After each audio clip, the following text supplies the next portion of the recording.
I am here with Emily Mould from Romo, all the way in London. It's actually dinner time, her time, so thank her for being here. And, like these talks, basically what I want to dive into is textiles are something that really, really excites me in our industry. There's so many different facets of the interior design industry, and textiles is something that I just kind of like really focus on. It's kind of like where I start a project. It's actually where I started, or not exactly started, but kind of got my footings in the industry as I worked for a showroom and that actually represented Romo. But I just kind of want to like dig into the world of these brands that we use on a daily basis, and really sort of they become the backbone of our projects, which make them that much better. And so we have, like I said, Emily Mould from Romo, who's the creative director of Romo. And Emily, if you'd like to sort of like give yourself a little introduction as to like who you are, what you do at Romo, sort of like your history with Romo, that sort of stuff, that'd be great for everybody who doesn't know you. Okay. Thank you, Brian. Thanks for inviting me to join you today. Hello, everybody. So I am Emily Mould. I'm the creative director of Romo. And I would say I was pretty much born into textiles because Romo is a family-run business, and I am the 5th generation of the Mould family. So we were started in 1902. So obviously we have a long history in textiles. It's very much evolved over that time, and I won't go into the back here, but I will just tell you from where I joined. So yeah, pretty much born into it, and I just have very early memories of getting involved in the textiles, both when my father would bring samples home with him. I would sort of start getting stuck into giving my opinions on things. And then also memories of spending my school holidays in the design studios, helping them out, doing whatever I could, and just really getting involved. So I've just always had a real interest and passion for it, I suppose. Also, my mother, who's not worked in the business really, she also came from a fashion and textiles background as well. So from both sides, I was sort of always immersed in design, I suppose. So yeah, and so my education followed the textiles path. I studied textile design at university, and then after graduating, I came to work in Romo in the design studio. Amazing. That's so great. Yeah, and obviously I knew the history because I've just been such a fan for so long. So it's amazing that as such a big company as Romo is, there's this feeling that it's very, it's still very much in the family. It hasn't been sold, and that's what I like about it. It has this like what I mean. One of the many things I love so much about Romo is that it is this workhorse for us, and it is customer service is fast. Like it's just speed, and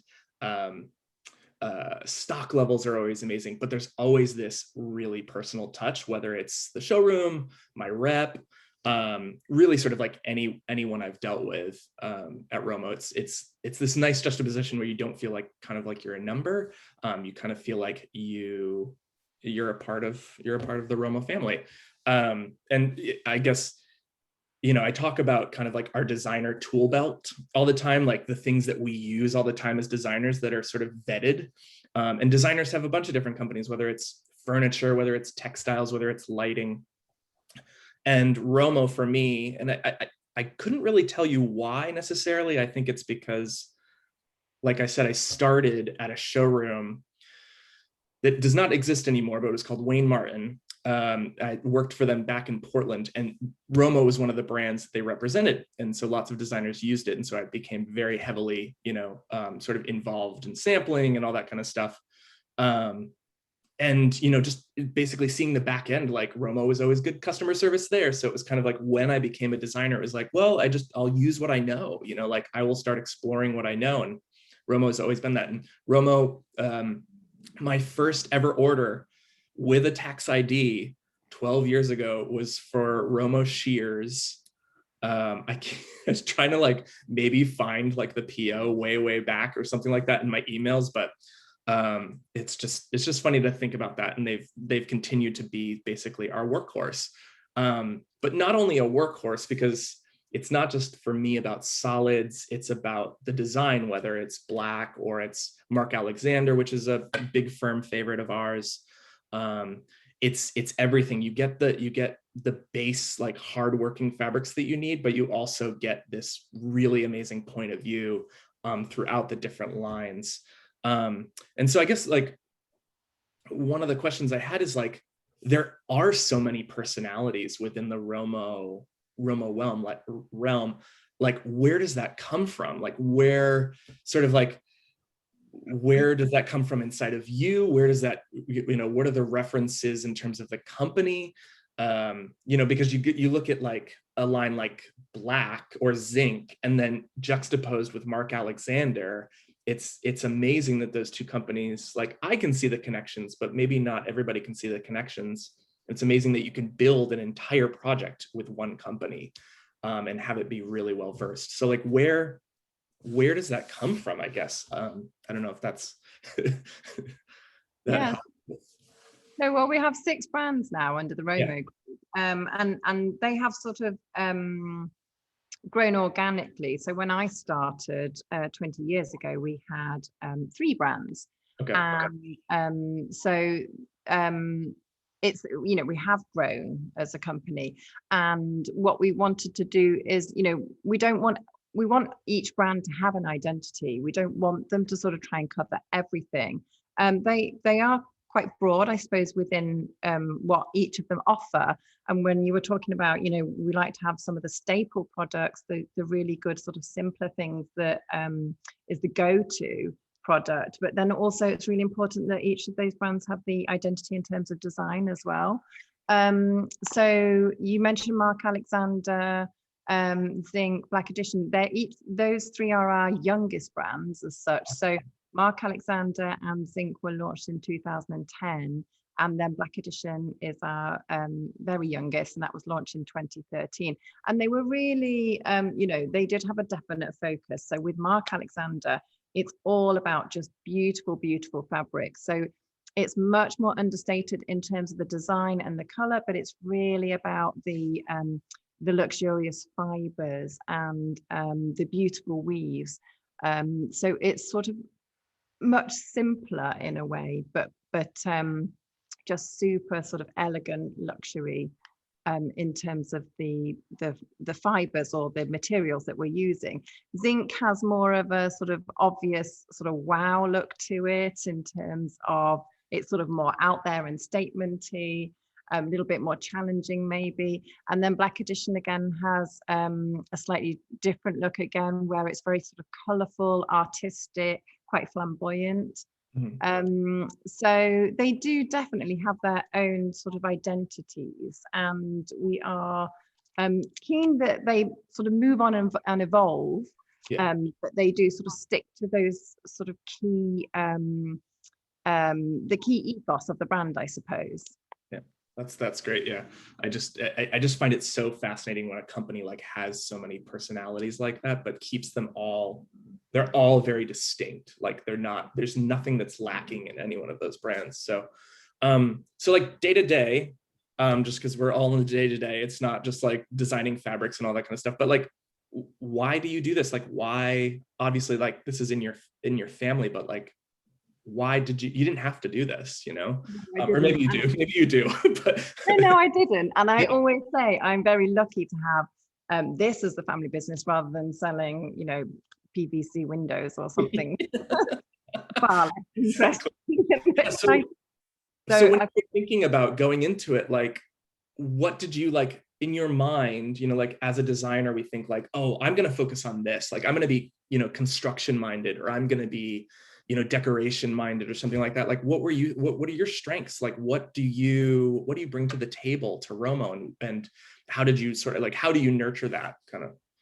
So always been design. I mean, there's lots of aspects of the business that I could have gone into, but it's always been design for me, and the creative side. My strengths, possibly almost my weakness as well, and I would say is that my sort of pursuit of perfection.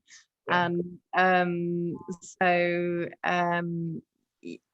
I don't know, just really sort of just feel fired up by creative inspiration, really. So, you know, I love the day to day. There's always something new. Yeah. Always something new to be created, always new developments coming back from our suppliers. So, you know, really every day is completely different in the studio, and there's always different things all over the place to be inspired by. I almost have to walk through the studio with blinkers on sometimes when I've got a meeting or something and I can't be distracted because I'm always drawn to all the different things that are happening, both in color and design. So I just get really excited by newness of things. And yeah, I don't know, it's the visual side and the sort of the touch and the texture as well. So it's just constantly feeling inspired, to be honest. I mean, I have to say, this past year with the COVID pandemic, I do think has been much more of a challenge in terms of being inspired, because we're inspired all the time by what we see around us, and that has changed, I suppose, and we are, you know, haven't been exposed to as much. But you know, working with creative people and creative minds, there's always that sort of constant innovation coming out. We've just had to sort of look elsewhere for it.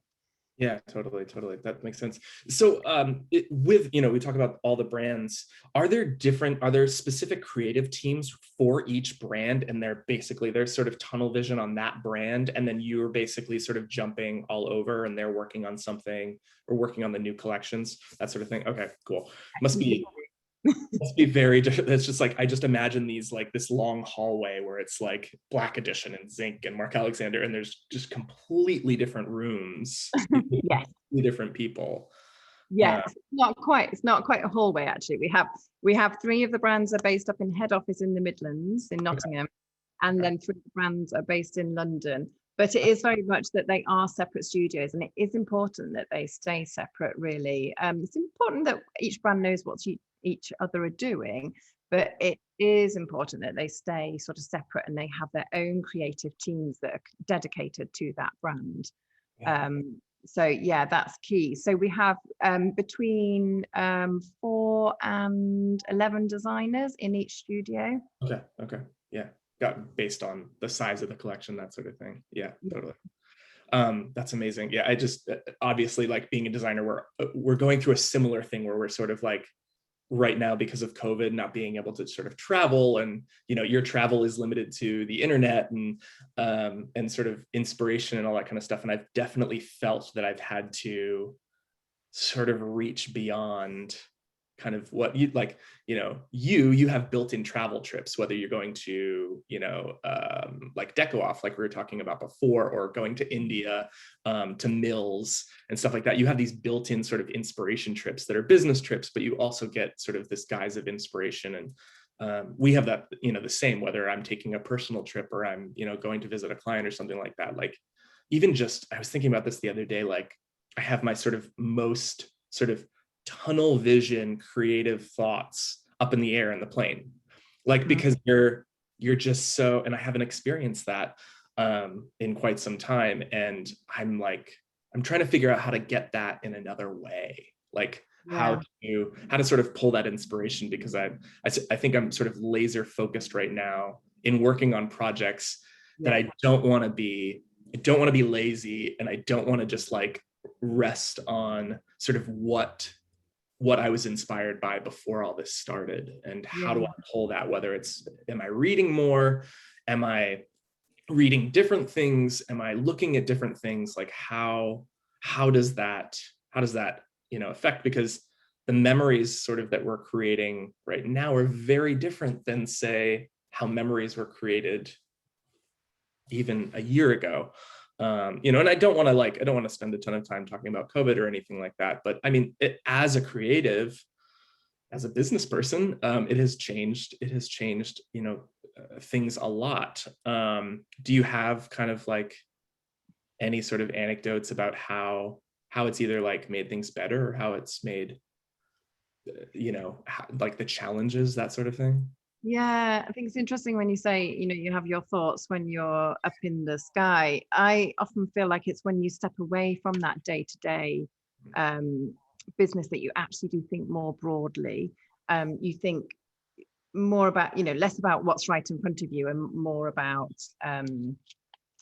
sort of take a different perspective on it, I think. And that's really important. Like you say, we've not had those trips away. We've been sort of more just involved in the day-to-day getting things done. But on the flip side of that, I would say what I feel like this pandemic has brought is as sort of a renewed sense of actually the things that are around us and really appreciating the detail in things. Yeah. So I think, both inside and outside, I remember thinking, it's springtime for us again now. And I remember noticing last year, more than I ever have before, sort of the daily changes in the nature around us. So the tree that was in blossom that wasn't in blossom the day before, or the flowers that have come out that weren't there that week before when we went on that walk. And I really, really noticed actually just all of that happening because life felt a little bit slower. I think that was really nice to appreciate that. And I think also on the same note, people have sort of felt that a little bit more about their home environment.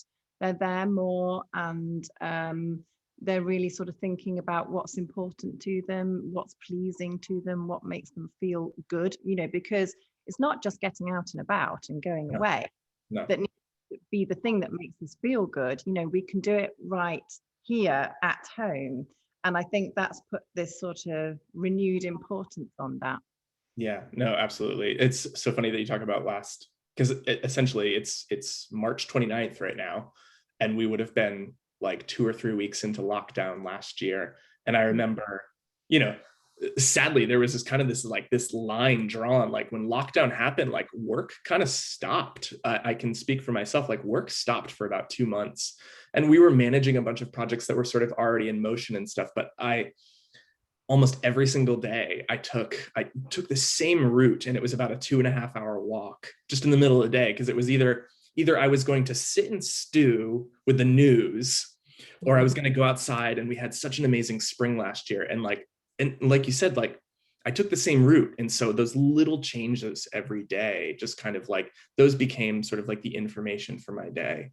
And those became sort of like, okay, this is the breather, like this is how I'm going to recharge my batteries. And, I basically had 2 months to recharge my batteries before things started going again. And it's been kind of crazy ever since, because there is such a drive in the home industry right now. And I think a lot of us are feeling that. And I'm sure you guys are feeling that as well. And it's been really good. I mean, we ask a lot different questions now, like when we're onboarding clients and thinking about, I think we had a different set of questions. I think we still ask some of the same questions about clients, about what does comfort mean to them, and what's their history. But now it's kind of like, how do we make home more for you? Whereas before home, I always talked about home as basically it's a charging station. It's like, it's where you go after work or after the trip, and it's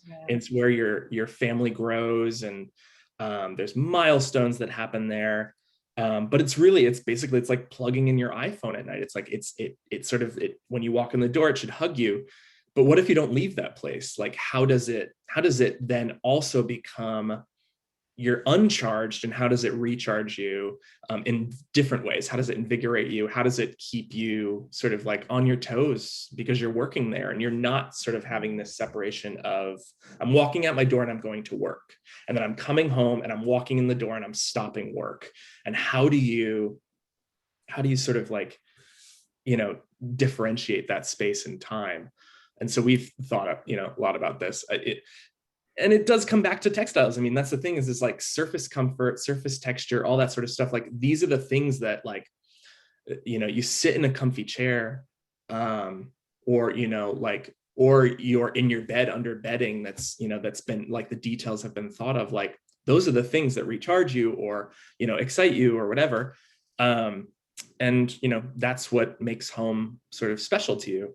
So getting to my next point, my book, which comes out next week, talks a lot about sense memory. That's something I have sort of talked about for years on end, sort of this like touch point. And I mean, I even talked about this. I went to school for painting, and I would talk about that then. I talked about, you know, when we were doing color theory, you know, how colors would sort of just like direct you to a memory or just like immediately bring you back to something. And so I talk a lot about that in the book as sort of a really interesting way that we sort of gather information from our clients, or from a project, like being in a space and gathering that information and feeling something and then trying to translate that into whether it's textiles or it's furniture, it's lighting.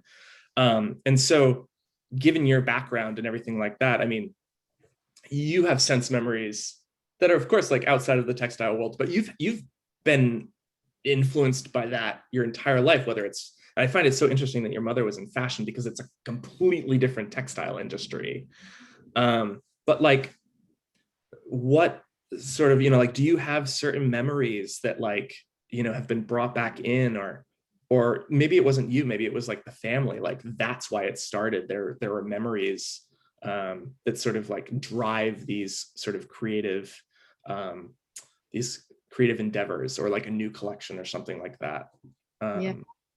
I think the sense memory is a really powerful notion, actually. And, thinking about it, it really, something can just trigger you and just take you straight back to somewhere, can't it? Without you even sort of realizing it was that significant to you.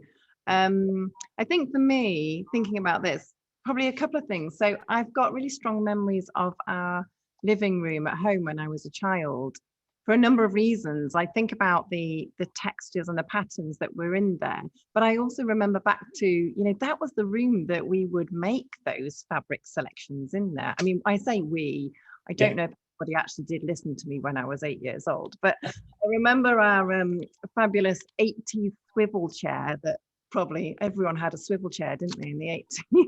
And it had this yellow chenille on it, this texture, and I just remember everything about it. And that used to be the chair that the fabric samples would go on, and we'd move it around, we'd swivel it so we could see it at different angles. And then just everything else that was in that room. We had this fabulously textured, really quite bold jacquard weave on the sofas. I mean, I wouldn't have known it was a jacquard weave. I wouldn't have known anything about it at the time. I just remember it. I remember it so strongly that I now know and make those connections with what those fabrics were. So there was that very sort of textural weave. And then on the curtains, we had this black and yellow, tiny print, almost like an animal skin. Sounds terrible, doesn't it? It wasn't. It was lovely. Again, didn't really think about it much at the time, but I now know that was a discharge print, which is quite a sort of special technique. So I really strong memories of that as a child. And then probably another thing I would mention would be, so we had a trip to India when I was, I think I was about 10 years old, and it was a family trip, but it was also connected to work. So we have weaving mills in India as well. So it was mostly holiday, but there were some fantastic trips to mills. And I remember going to a silk, what do they call them? Where the silk moth cocoons. Oh, the worms, yeah. Yeah, were being sort of processed to unravel. So there's about 2 miles of silk in one cocoon.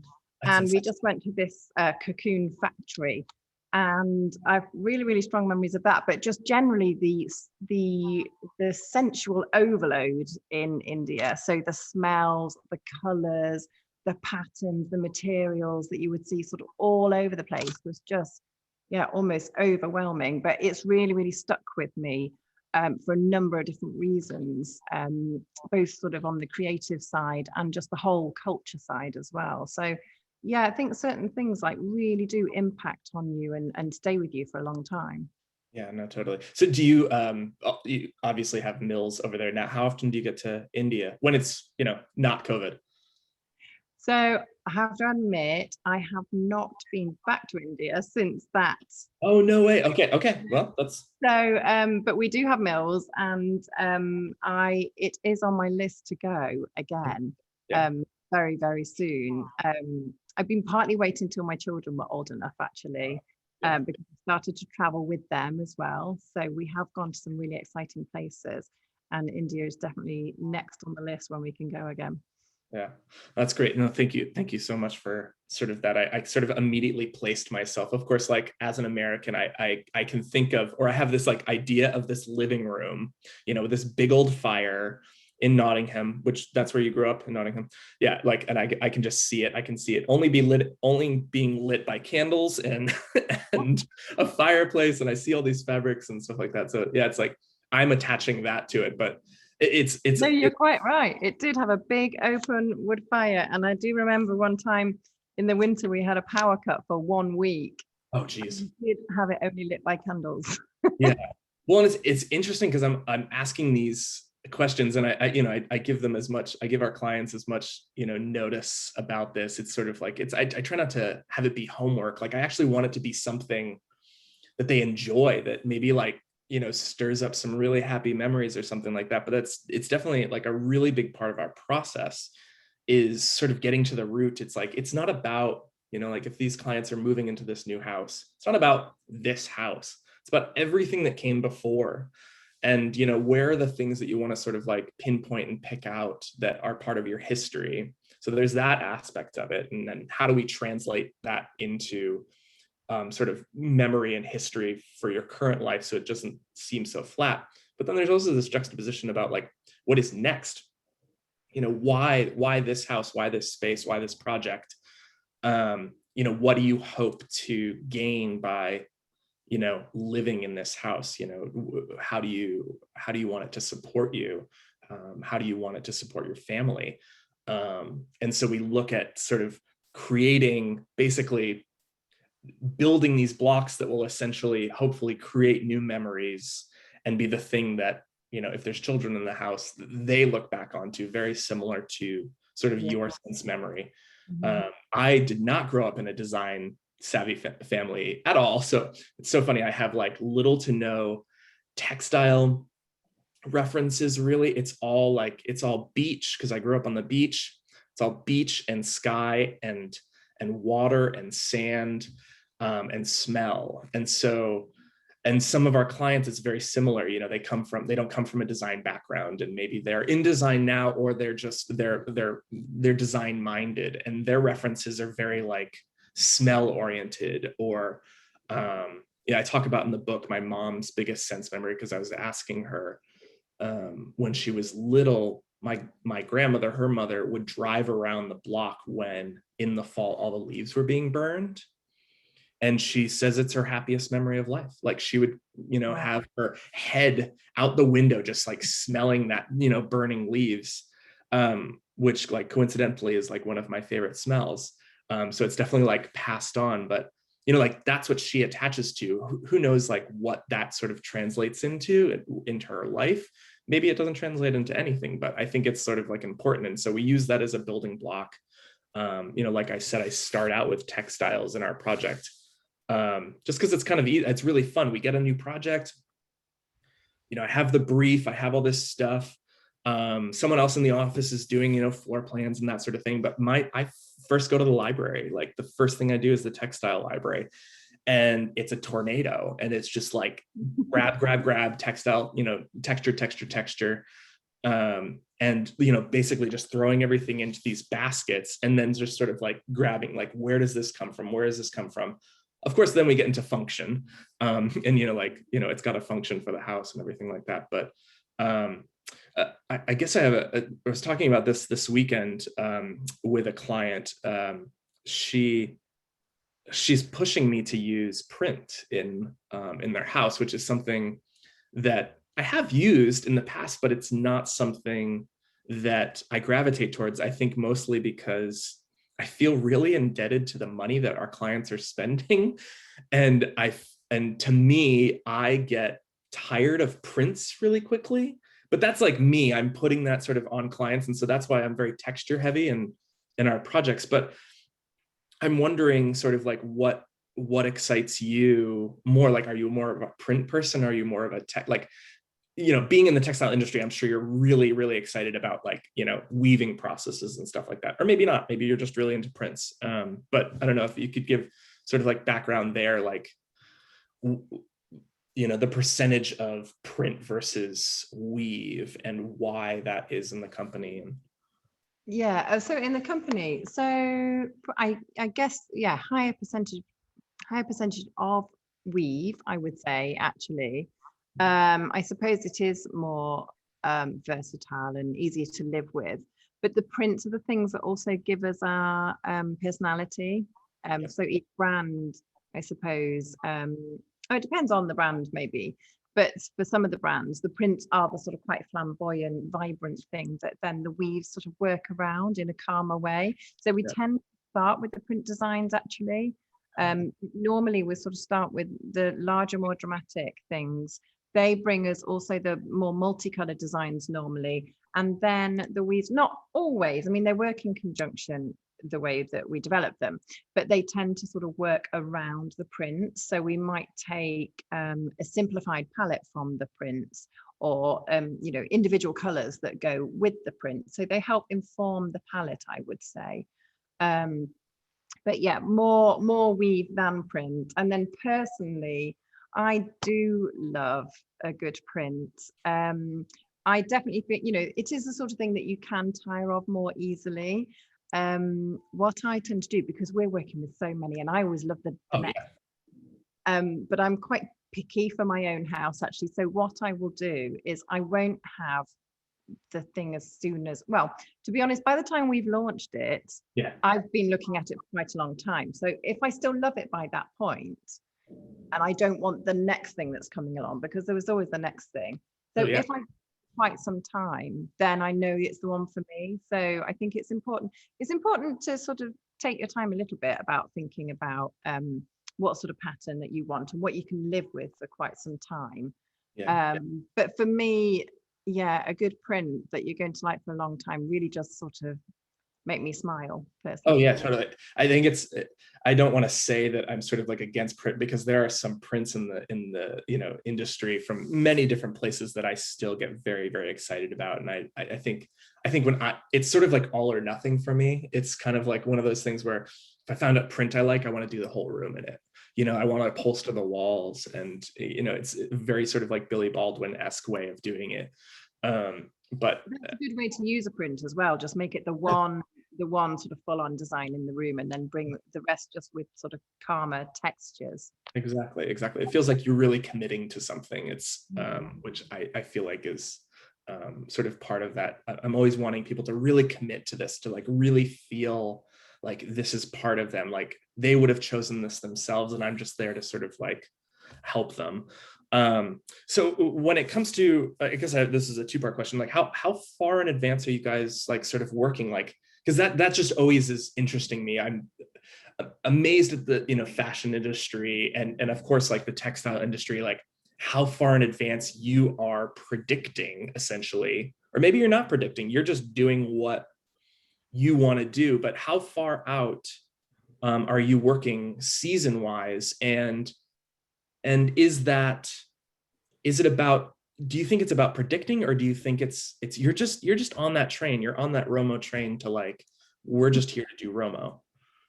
Yeah, a little bit of both, I think. So we start working normally on our collections about 18 months before the launch date. So it is really quite far in advance. But like I say, probably the more decorative things we'll start with first, because they're the things that take the longest in terms of design, and then the coloring, they're more complex.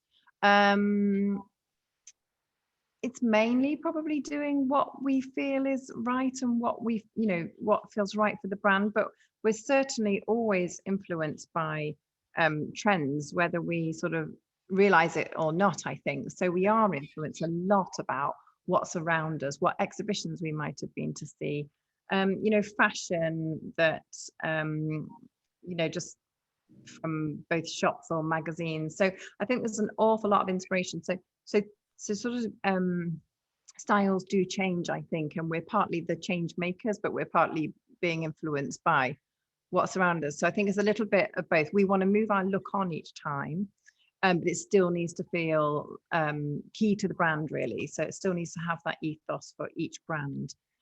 So probably just thinking about, say, the Mark Alexander brand, it's a lot more classic in its design style. So it's not going to jump around from launch to launch and season to season. It's much more of a sort of a long-term sort of aesthetic, that one. Whereas some of the other brands might be a little bit more changeable in terms of a bit more fashion led. So yeah, a little bit of both. It's just sort of bringing that newness to it, but it being right for the brand and right for the customer. Yeah. So when it comes to like inspiration time, like obviously you're creative director, are you presenting to your team, or are they presenting to you, or is it sort of back and forth? Like, are you coming into okay, so it's 18 months out, you've got a new line for Black Edition. Are you coming to the table first? It's the back and forth, really. You know, Okay. we've got a team of creative designers and everybody feels so inspired by so many different things. So it's really important for the designers to sort of, I mean, they're being constantly inspired anyway, but it's important that they sort of go out and just have some creative, inspirational time. And then I want them to bring ideas back to the table. And then, as well as me sort of constantly looking and being inspired by things and thinking about what we want to cover next as the brands.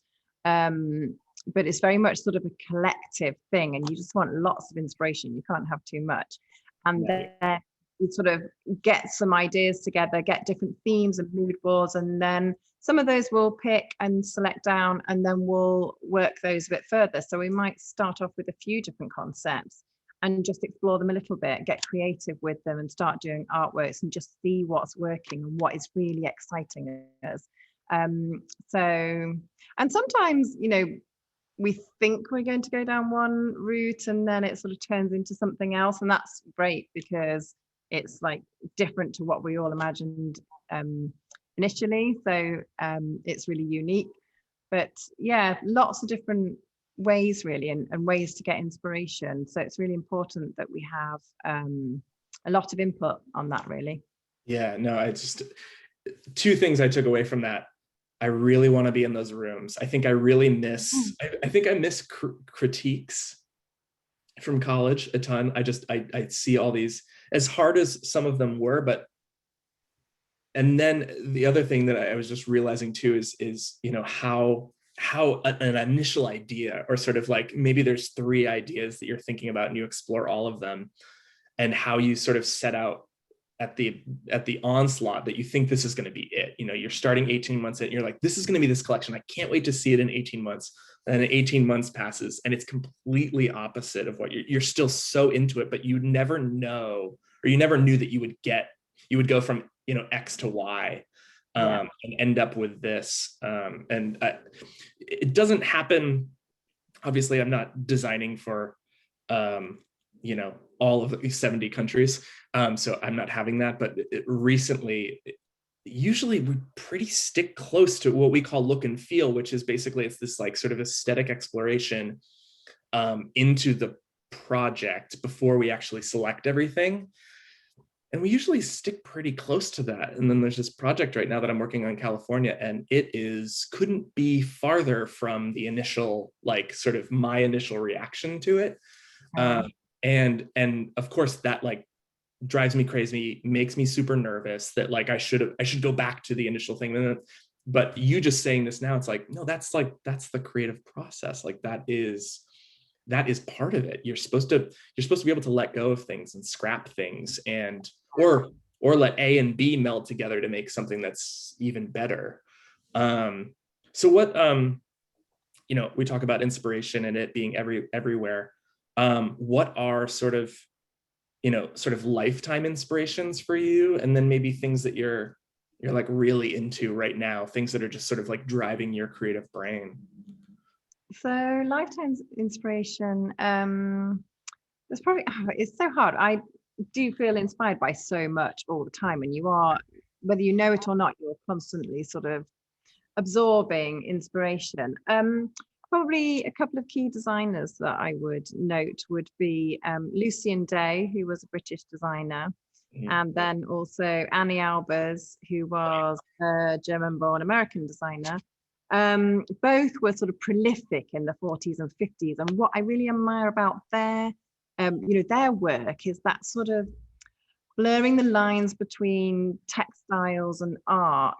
Some of their so Lucian Day was more of a print designer, really, working with sort of abstract shapes and blocks of color. Annie Albers more on the weave side, and again sort of quite block and really into textures. But some of their creation, or most of their creations, probably were actual textiles for the functional use, but some of them were just pieces of art as well.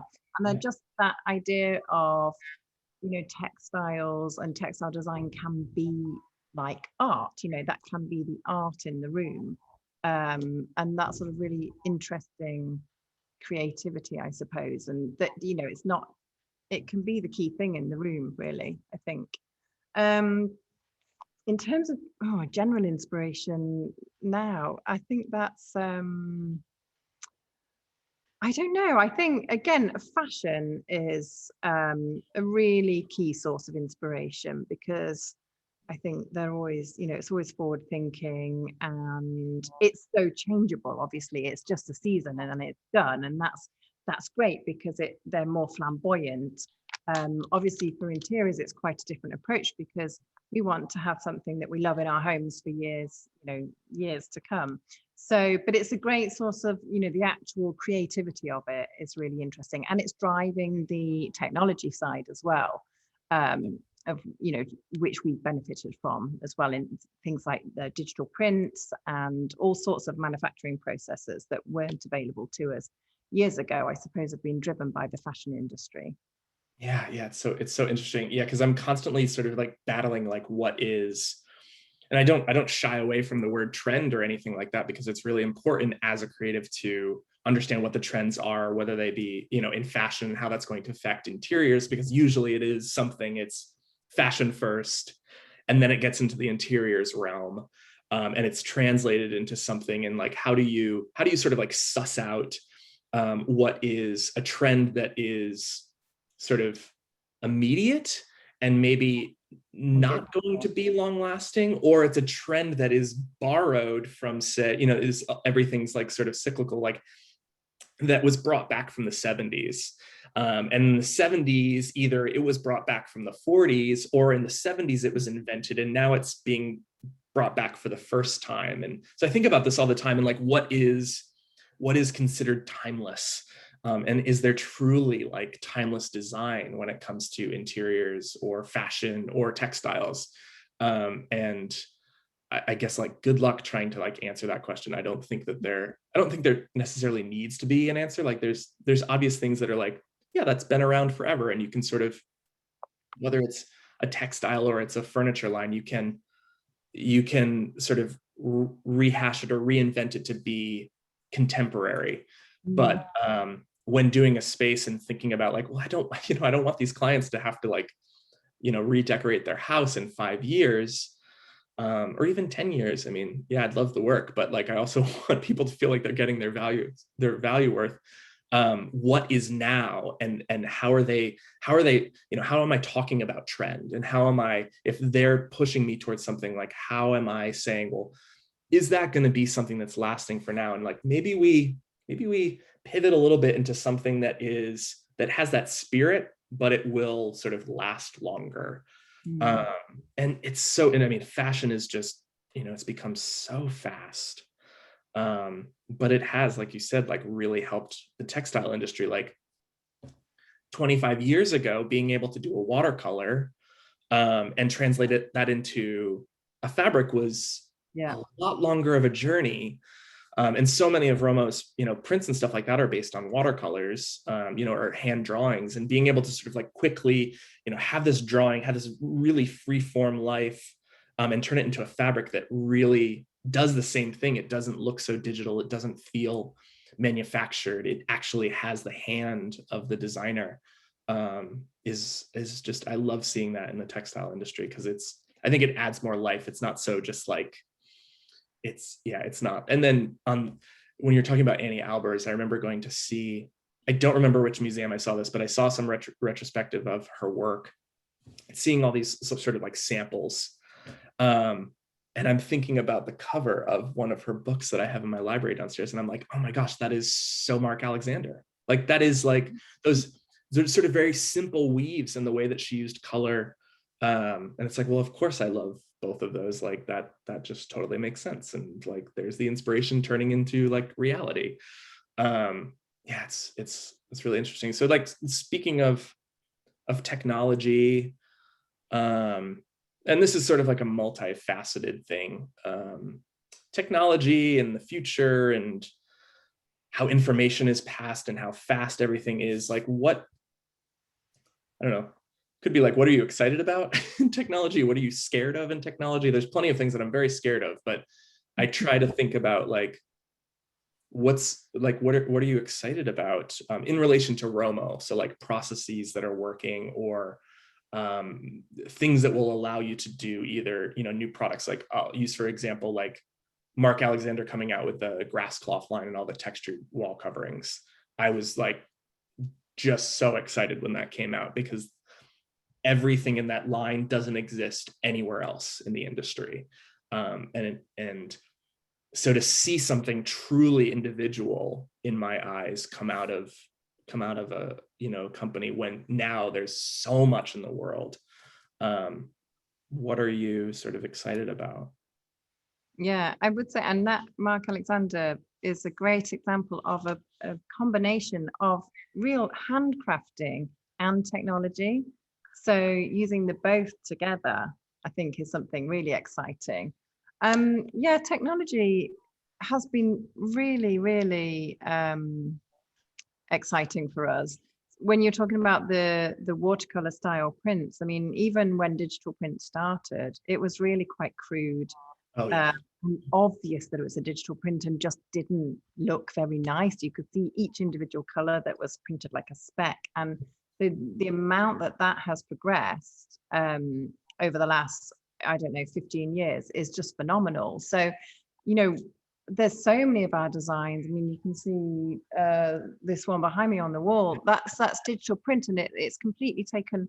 We did a watercolor, and it's also got a weave texture in there, and we can literally sort of print everything. No detail needs to be left out, and that's enabled us to be much broader with what we're designing, really, and not having to compromise it when we're translating it onto the cloth. So there's constant advances that really are giving us new things all the time. I mean, I think about some of the other exciting things we've got, and it's both the combination of the weave techniques and the printing.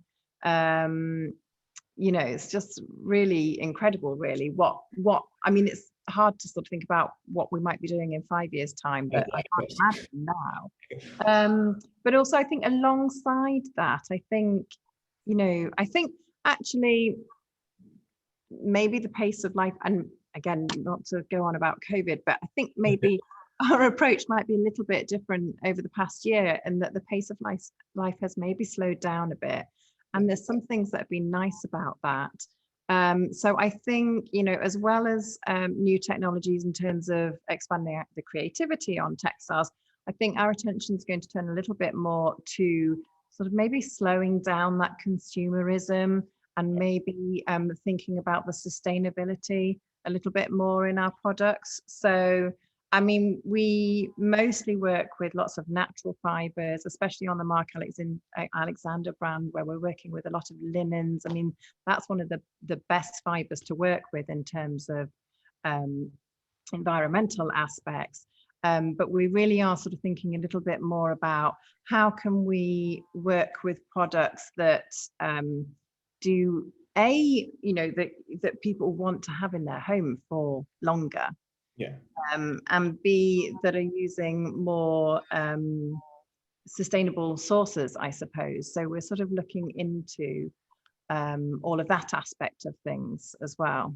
So it's sort of marrying the design and the beautiful textures and the touch of fabrics, and also that sort of sustainable side as well.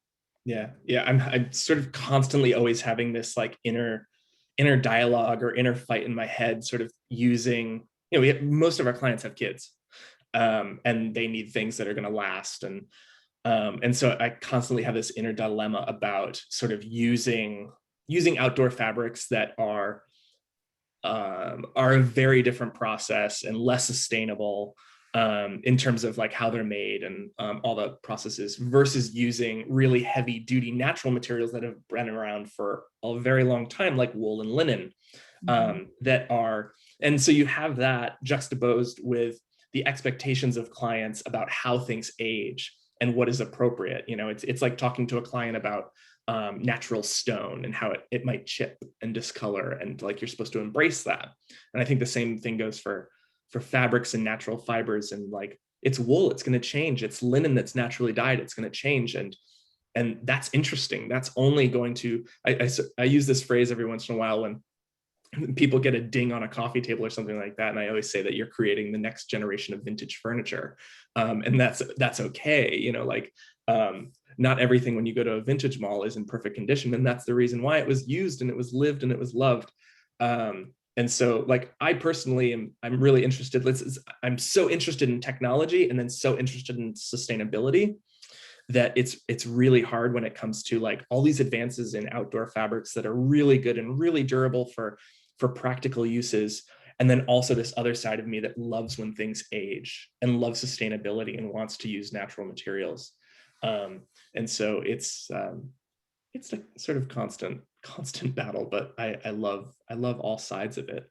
I think now there's technology being used in that way, though. Like that's what's good about technology, that we can sort of divert it any way we want. So there is technology being used in the processes that might make those processes more environmentally friendly. So I think that's where the attention's going to go. Yeah. Or how do you counteract it? Like how you can sort of pay money to sort of counteract the miles that you fly. Like how do we all that offsetting? Yes. Yeah. But also we have to think generally that the interiors that you're creating, they are going to be there for a long time. They're not something, it's not like fashion where it's wear it a few times and then it's gone, isn't it? I mean, that's just such a fast turning industry that luckily interiors isn't like that. We all want to have, I think there's been that sort of there was that sort of IKEA concept around for a number of years where it was great. It was sort of quite cool looking, but it was so cheap that you could just, have it for a year and I think that was great when it came. But actually then people realize how wasteful that is. And I think there's this real sort of yearning for not being wasteful. So I agree with you. There needs to be a sort of sense of practicality when you've got children, because, if you're going to get juice spilt on that linen and have to replace it anyway, then maybe you need something that's going to be able to be cleaned and is going to last longer. So it's that balancing act, I think. And I just think people are just becoming more aware of the longevity of things and thinking a little bit more carefully about their decisions. That's great. Well, what are you, I guess like a sort of, we can finish pretty soon. What's next for Romo? Like what can you share? as like a big fan, I'm just excited about what's new. Like what are you excited about that you can share? So I think color. I think color is really coming back. In terms of sort of blocks of color, uplifting color, I think. I mean, there's always going to be a place for neutral, and I'm a big neutral fan actually. But I think whether it's accents of color or sort of full on sort of stronger colored walls or different blocks of colors in accessories, I think there's sort of this real sort of yearning for uplifting color palettes to come back personally. So we're going a little bit more bold and colorful on things. I'm excited to see that. It's, as someone who is basically every color I use is like has dirt in it, just because I like a more muted palette. I feel that as well. I think it's more about intentionality. It's not just like, oh, it's bold, so you like bold colors. It's like, no, it's Yeah. about intentionality. It's about using it the right way. And I think everybody could use a little lift right now. And if that's the lift that you get from color, then like that's really, really great. So well, I want to thank you so much for doing this. It means a lot. It means a lot just because it's, you know, like I said, like you guys are part of our tool belt, you know, as a design firm. We think about you every single day because, you know, you're really great. And so it's nice to sort of dig in to understand what is behind the curtain and sort of what your thinking is and your inspirations and all that sort of stuff. So I very much look forward to seeing what's next, always the next seasons. And I look even more forward to meeting you at Deco Off when we do get to go back again. But yeah, so thank you. And thank you to like everybody who is watching. And please stay tuned for the next ones, which I don't have the dates in front of me, but we're doing some more of these over the next 2 months. And be sure to check out my new book, At Home. It comes out on April 6th, which is a week from tomorrow, which is crazy. And thank everybody so much. Thank you. It's been a real pleasure. Thank you so much.